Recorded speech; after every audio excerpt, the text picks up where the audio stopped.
उत्तर प्रदेश की गोरखपुर लोकसभा सीट पर 1 जून को मतदान होना है। इस बीच 7वें चरण के लिए 7 मई से नामांकन प्रक्रिया भी शुरू हो गई थी, जिसके बाद अक्षय तृतीया के दिन यानी 10 मई को बीजेपी प्रत्याशी और सांसद रवि किशन ने अपना नामांकन कर दिया। इसके बाद ही सपा प्रत्याशी काजल निषाद भी नामांकन करने पहुंची। नामांकन करने के बाद बाहर आई काजल निषाद ने गठबंधन की जीत का दावा किया, साथ ही रवि किशन और बीजेपी पर जोरदार हमला बोला।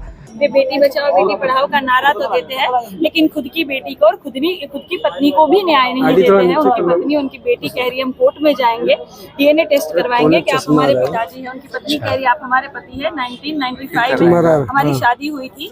बेचारी वीडियो दिखा रही है, बेचारी फोटोग्राफ्स दिखा रही है, उनके पति पत्नी के जो संबंध थे उनके सारे वीडियोस है, लेकिन फिर भी हमारे माननीय सांसद जी उनको न्याय नहीं देते हैं। खुद की पत्नी को और खुद की बेटी को न्याय नहीं दिलाते हैं, तो फिर वो जनता की जो बेटियां हैं उनको क्या न्याय दिलाएंगे। सांसद जी तो कह रहे हैं कि दोनों युवराज ऑस्ट्रेलिया और इटली चले जाएंगे चुनाव के बाद, तो क्या आपका कहना है इस पर? सांसद जी कहिए पहले अपनी बेटी को न्याय दे, अपनी पत्नी का मंगलसूत्र का लाज रखे, दूसरों की मंगलसूत्र की बात ना करे।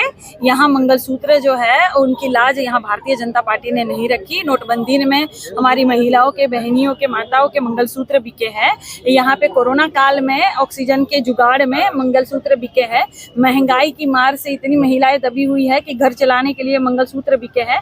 युवा इतने बेरोजगार है बेचारे कि आगे की पढ़ाई करने के लिए माताओं ने अपने मंगलसूत्र बेचे हैं। युवाओं के पर्चे लीक हो रहे हैं, पुलिस भर्ती वाला पर्चा लीक हो गया, नीट का पर्चा लीक हो गया।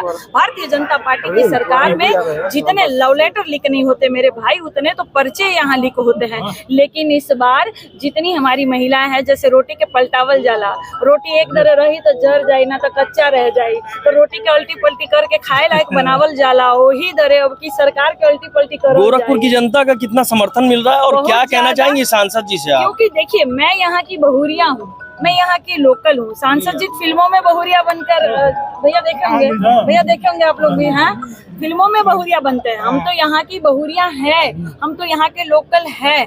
जनता इस बार बाहरी को बाहर का रास्ता दिखाने वाली है और घर की बहू बेटी को जिताने वाली है। कितना आपको संजय निषाद एनडीए के साथ है? देखिए माननीय संजय निषाद जी हमारे ससुर हैं, वे हमें हमेशा आशीर्वाद देते हैं। चाहे कोई भी चुनाव हो, उन्होंने हमें हमेशा सहयोग प्यार आशीर्वाद देने का काम किया है और इस चुनाव में वे हमें आशीर्वाद दे रहे हैं। और परम आदरणीय निषाद परिवार, निषाद समाज, परम आदरणीय सर्व समाज मेरे साथ है, गोरखपुर की जनता मेरे साथ है। क्योंकि चुनाव हो या ना हो, काजल निषाद सदैव क्षेत्र में रहती है, समाज सेवा करती है और लड़ाई लड़ती है। तो रवि किशन जी को क्या कहेंगी? मैं उनको कहूंगी माननीय सांसद जी, आपके सांसद निधि में जो फंड आया है वे जनता के लिए कहाँ आपने खर्च किया? माननीय सांसद जी आपके नाम का एक भी पत्थर क्यों नहीं लगा है? माननीय सांसद जी आप अपनी बेटी को और पत्नी को न्याय दें। वहीं काजल निषाद से पहले नामांकन करने आए रवि किशन ने भी विपक्ष पर हमला बोलते हुए बीजेपी की प्रचंड जीत का दावा कर दिया था और जोर शोर से होने की उम्मीद है। इस राम राज्य में, मोदी योगी जी के राम राज्य में ये ऐतिहासिक नामांकन हुआ, जहां पर 25 करोड़ गरीब लोग इस भारत में गरीबी रेखा से बाहर आ गए। आज गोरखपुर की देवतुल जनता का आशीर्वाद है, पूज्य महाराज जी मोदी जी का आशीर्वाद है कि मंदिर की सीट दोबारा मंदिर में इस नामांकन के बाद ऐतिहासिक प्रचंड वोटों के साथ जा रही है। पिछली बार के सभी रिकॉर्ड टूटने वाले हैं।